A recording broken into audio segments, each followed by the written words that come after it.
Uno de los vídeos más vistos en internet son los llamados unboxings, que para que le suene esta palabra tan rara simplemente es abrir una caja. Ahora, abrir una caja es alguien que ha comprado un producto por internet, abre la caja, muestra lo que contiene el producto y explica en qué consiste el producto, cómo funciona, si hay que montarlo. Pero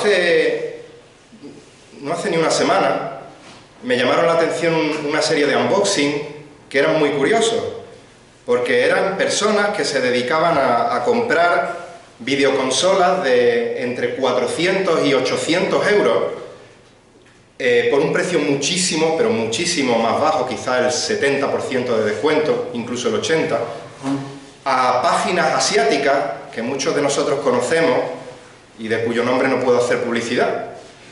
Pero lo interesante de ver estos vídeos era ver si cuando abren la caja a estas páginas de cierta o poca fiabilidad, lo que abrían al hacer el unboxing era lo que habían comprado con ese descuento o no.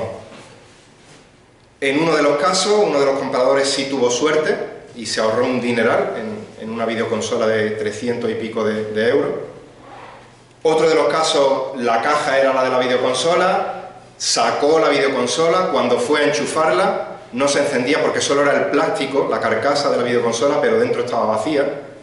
Y otro de los casos, empezó a sacar papel y no había absolutamente nada dentro de la caja. Hemos cantado que todas las promesas del Señor son fieles, la palabra del Señor es fiel, pero no te puedes fiar de la palabra de los vendedores de estos productos. Pero no solo sucede en páginas web de otros continentes, sino que esto sucede en todos y cada uno de los ámbitos del mundo en el que vivimos.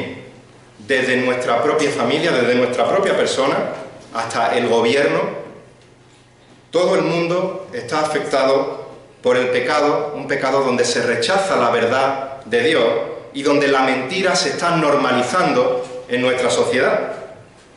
La Biblia nos enseña que el mundo yace bajo el poder del maligno.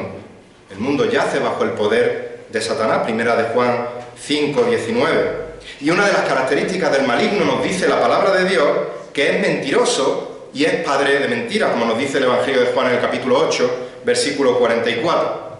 Y el ser humano caído refleja el ADN de este padre de mentira.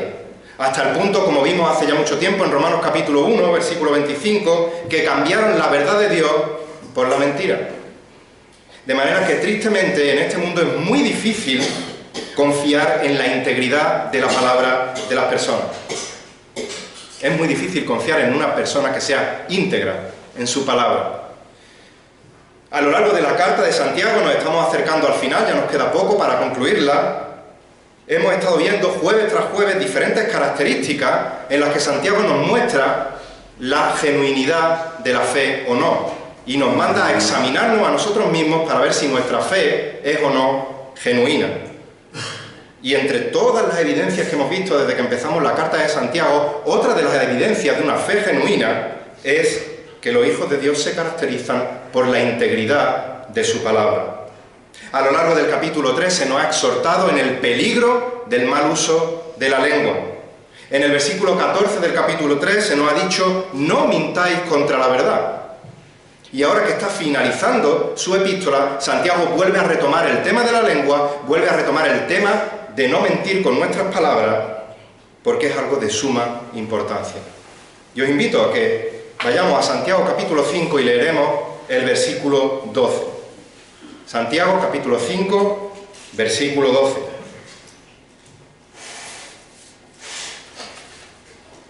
Dice: y sobre todo, hermanos míos, no juréis ni por el cielo, ni por la tierra, ni con ningún otro juramento, antes bien sea vuestro sí, sí, y vuestro no, no, para que no caigáis bajo juicio. En este versículo vamos a ver dos características de la integridad del creyente. En la primera parte del versículo veremos que la integridad del creyente se demuestra en que el creyente no hace falsas promesas. Y en la segunda parte del versículo 12 veremos que el creyente demuestra que su palabra es íntegra.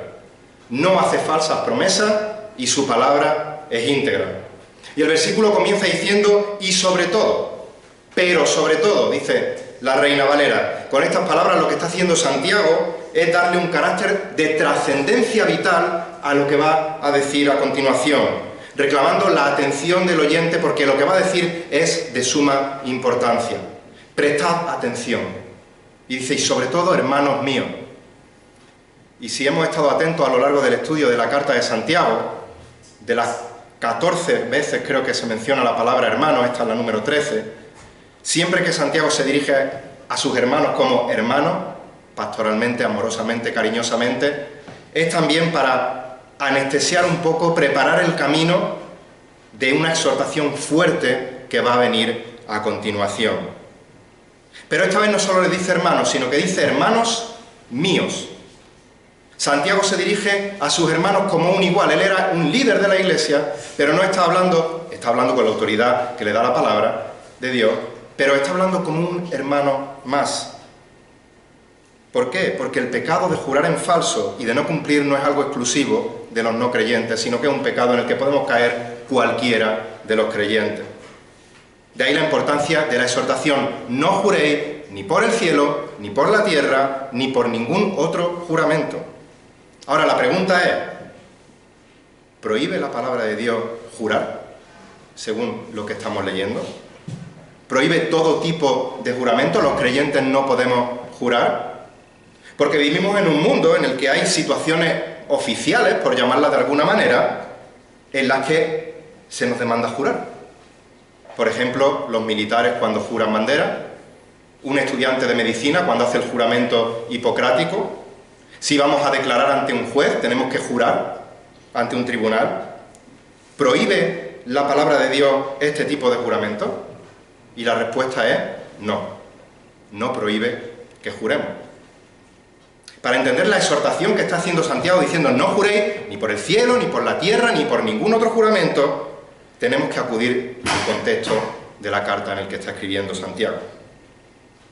Y si yo os pregunto, si habéis estado también atentos a lo largo de esta carta, ¿cuál es el libro y el capítulo del Antiguo Testamento que más tiene Santiago en su mente a la hora de predicar, de escribir esta carta? ¿Algunos os acordáis? Levítico 19. Y en Levítico 19, versículo 12 dice: y no juraréis en falso por mi nombre, dice el Señor, profanando así el nombre de tu Dios, yo soy Jehová. Y aquí no hay una prohibición explícita a jurar, sino que el mandato es a no hacer juramentos falsos. La prohibición es a prometer y no cumplir. La Biblia deja claro que el acto de jurar en sí no es nada pecaminoso. Es más, vemos textos en la palabra de Dios en los que se manda a hacer juramento. Hay muchos, pero como muestra, Éxodo capítulo 22, versículos 10 y 11. Éxodo 22, 10.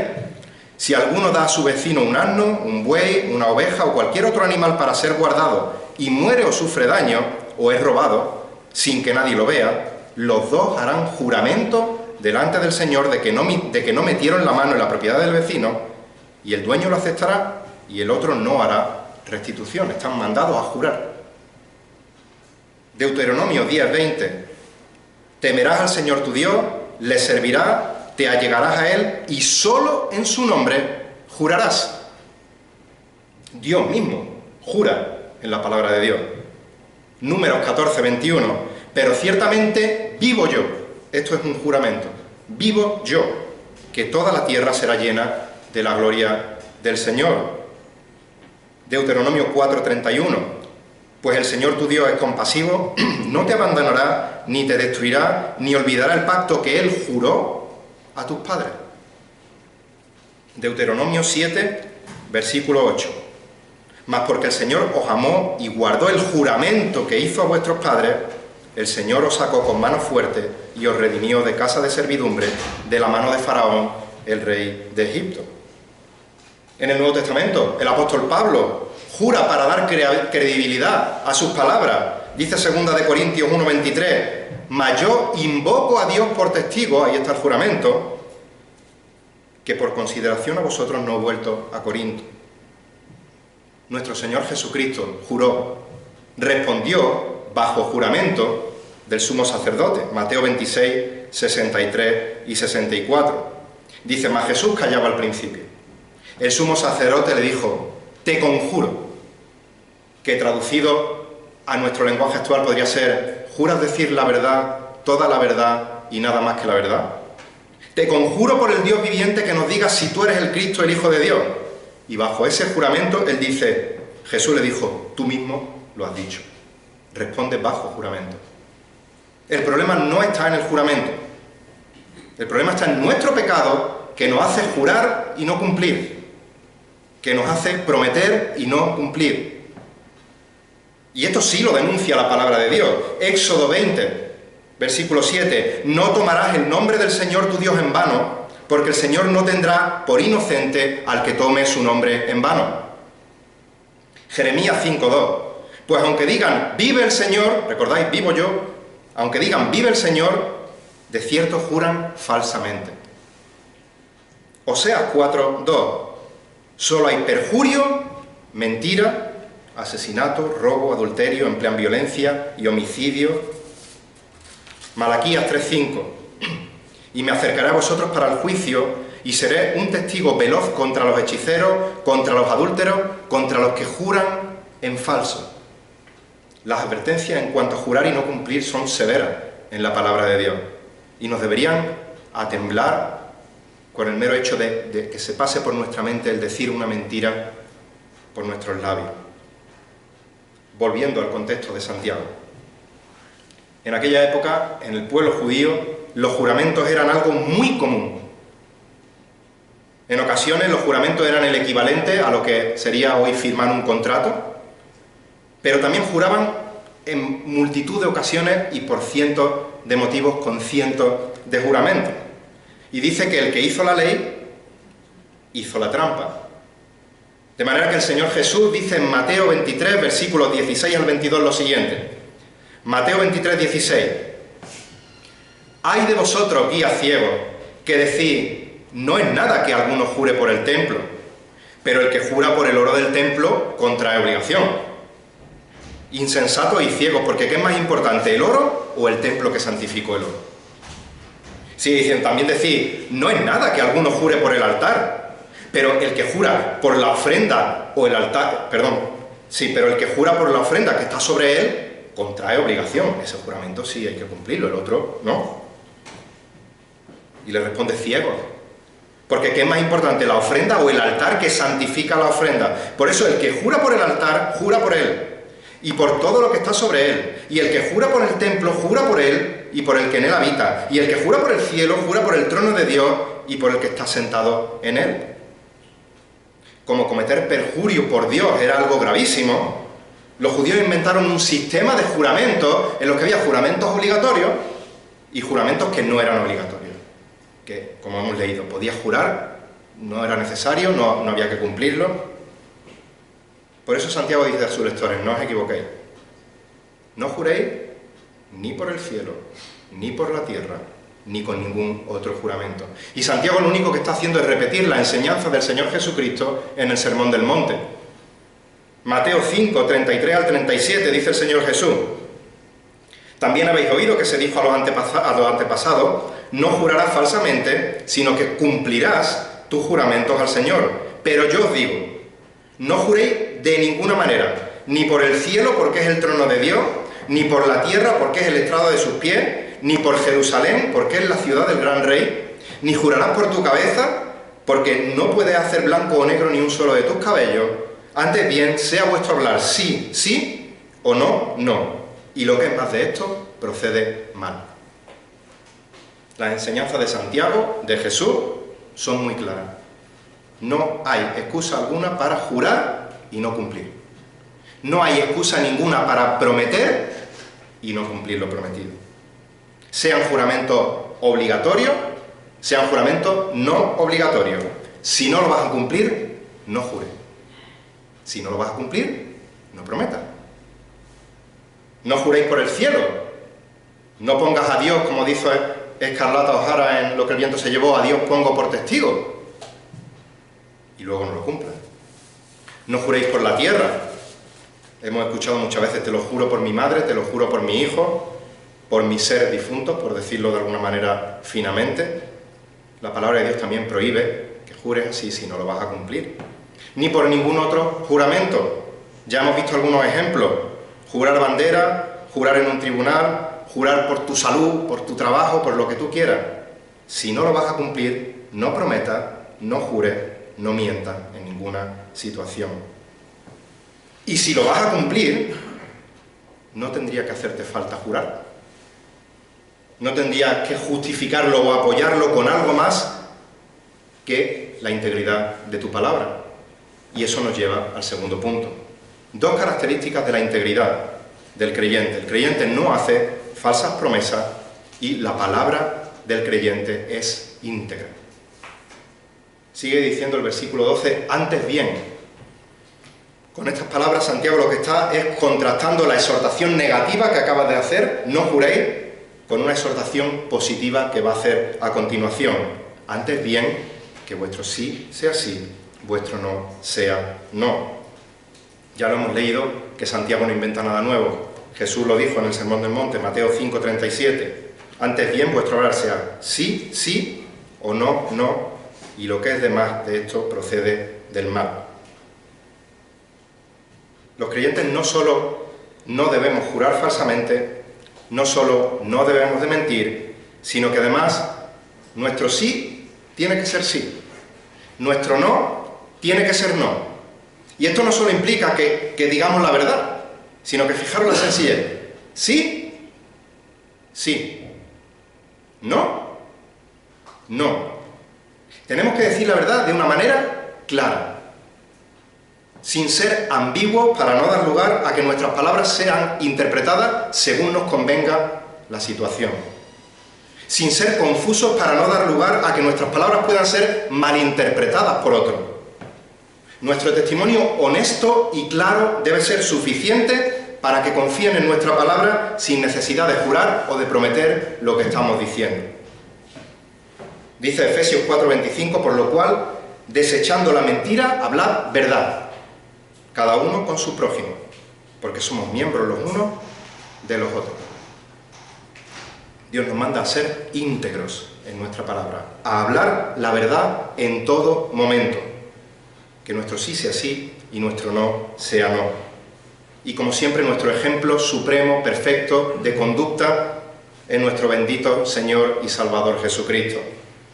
Y en Juan capítulo 1, versículo 14, leemos que el Verbo se hizo carne, habitó entre nosotros y vimos su gloria, gloria como la del unigénito del Padre, lleno de gracia y de verdad.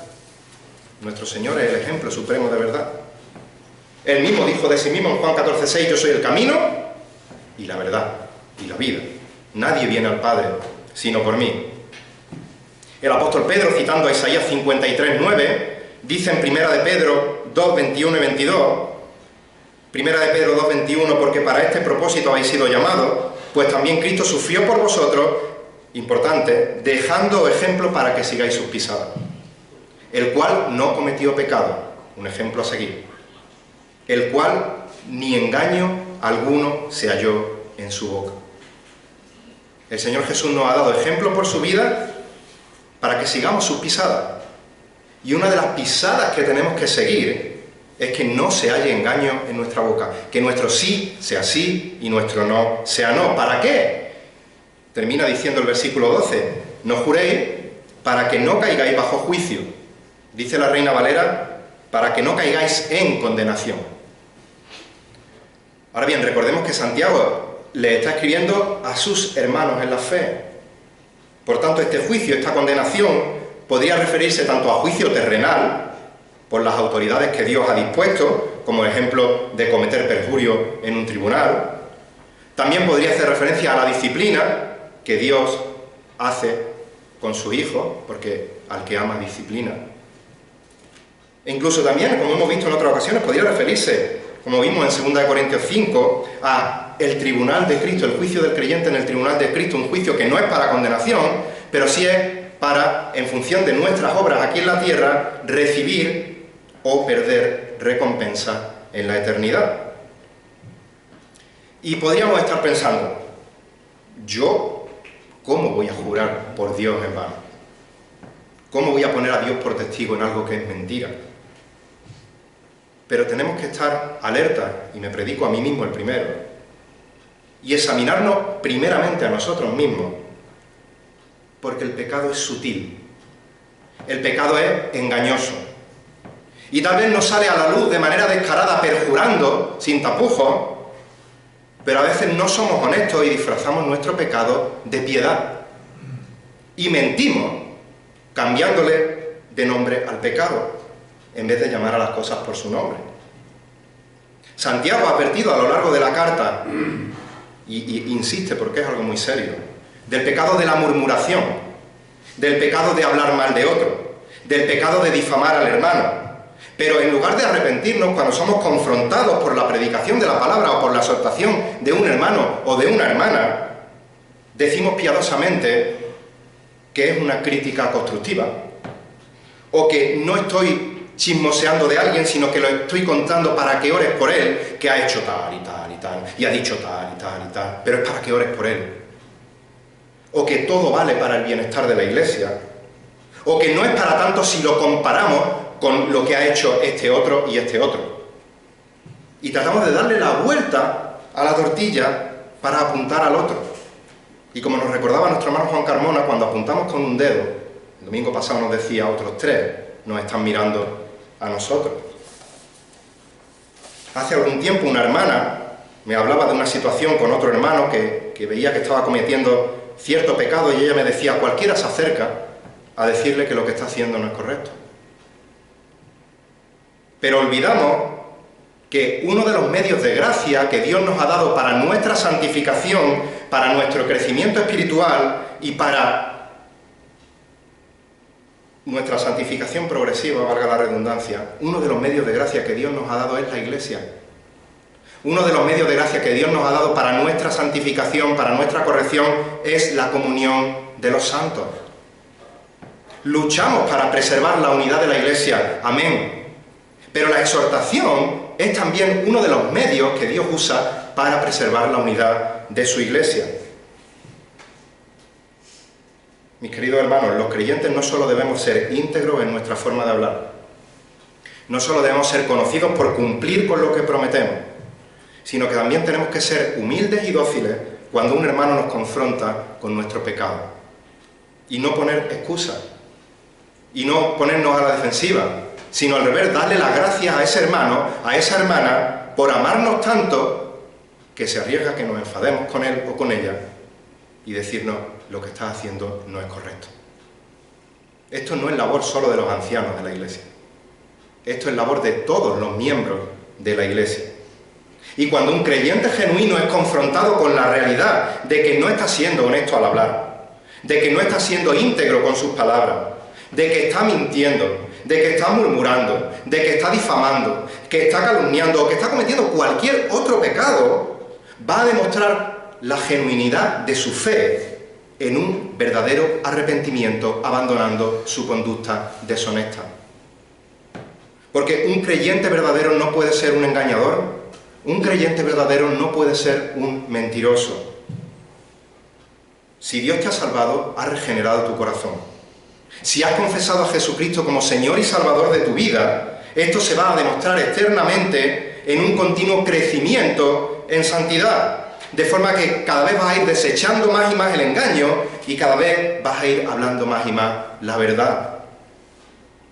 Ahora bien, Santiago también nos ha enseñado en su carta que aquellos que son incapaces de controlar su lengua, no estoy hablando de una situación puntual, estoy hablando de una práctica habitual de vida. Están demostrando con sus frutos que no han conocido a Dios. Y no lo digo yo, lo dice Santiago 1:26, si alguno se cree religioso, pero no refrena su lengua, sino que engaña a su propio corazón, la religión del tal es vana. Si alguien profesa ser cristiano, pero a lo largo de su vida no abandona una conducta mentirosa, una conducta engañosa, está evidenciando que no conoce al Señor. Cuando Pablo describe a los falsos maestros en 1 Timoteo 4:2 dice, pero el Espíritu dice claramente que en los últimos tiempos algunos apostatarán de la fe, prestando atención a espíritus engañadores o doctrinas de demonios mediante la hipocresía de mentirosos que tienen cauterizada la conciencia. Fijaos que no dice personas que mienten en ocasiones, dice que son, que su naturaleza, que su práctica habitual de vida es ser un mentiroso, ser una mentirosa. Y dice que tienen cauterizada su conciencia, de manera que ni siquiera le afecta su propia pecaminosidad. No tiene una campanita que se active la conciencia y diga, lo que estás haciendo no estás haciendo bien. Lo tiene cauterizado. Solo la palabra de Dios puede quebrantar ese corazón, restaurar ese corazón y darle vida a esa conciencia. Los creyentes mentimos en ocasiones, claro que sí. Y el que diga que no, es mentiroso, ya está mintiendo. Pero es por eso que Santiago advierte, hermanos míos, prestad atención, no juréis falsamente. Hermanos míos, decid la verdad. Hermanos míos, que vuestro sí sea sí, que vuestro no sea no. Y nuestra motivación para obedecer la palabra de Dios no es para que no caigáis en condenación. Nuestra motivación no ha de ser para que no estemos bajo juicio, sino que tenemos que ser íntegros en nuestra palabra. Tenemos que ser íntegros en cada aspecto de nuestra vida, porque nuestra motivación es la gloria de Dios. Sea que comamos, sea que bebamos, sea que hagamos cualquier otra cosa, hacedlo todo para la gloria de Dios. Nuestras palabras, nuestro testimonio, nuestra integridad ha de ser para que el nombre de Dios no sea blasfemado, sino todo lo contrario, para que el nombre de Dios sea exaltado. Y aunque la sociedad corrupta y pecaminosa en la que vivimos, la mayoría de las ocasiones, se va a burlar descaradamente de nuestra integridad, se va a burlar de tu honestidad, se va a burlar que te caracterizas por no mentir, se va a burlar porque no cobras o no pagas en B, se va a burlar porque no copias en un examen, se va a burlar porque estás puntual en tu trabajo y cumples a cada momento, esté presente tu jefe o no, se va a burlar porque eres fiel a tu novio, a tu novia, a tu marido, a tu mujer. Nuestro testimonio va a estar constantemente apuntando a Cristo, a la obra de transformación que Él ha producido en nuestra vida por medio de su Santo Espíritu, bajo la guía de su santa palabra. Y Dios va a usar este buen testimonio, esta integridad de palabra, según su voluntad y para su gloria. Hemos visto dos características de la integridad del creyente. El creyente no hace falsas promesas. La palabra del creyente es íntegra. Mis queridos hermanos, que Dios nos dé sabiduría, que Dios nos dé discernimiento para vivir una vida íntegra, acorde al llamamiento con el que hemos sido llamados. Que no hablemos a la ligera a la hora de hacer alguna promesa, sino que pensemos primero si podemos cumplir o no cumplir nuestra palabra. Que nuestra palabra sea tan íntegra que no haga falta ningún añadido que avale la veracidad de lo que estamos diciendo, que nuestro sí sea sí, que nuestro no sea no. Que como iglesia podamos estimularnos al amor y a las buenas obras y exhortarnos los unos a los otros, no para dañar al hermano, sino para seguir creciendo en nuestra santificación y ser así sal y luz en el sitio en el que Dios en su soberana voluntad nos ha colocado aquí en Linares. Y que todo esto redunde únicamente para la gloria de Dios, para la edificación de su iglesia y para la extensión de su reino. Que el Señor bendiga su palabra.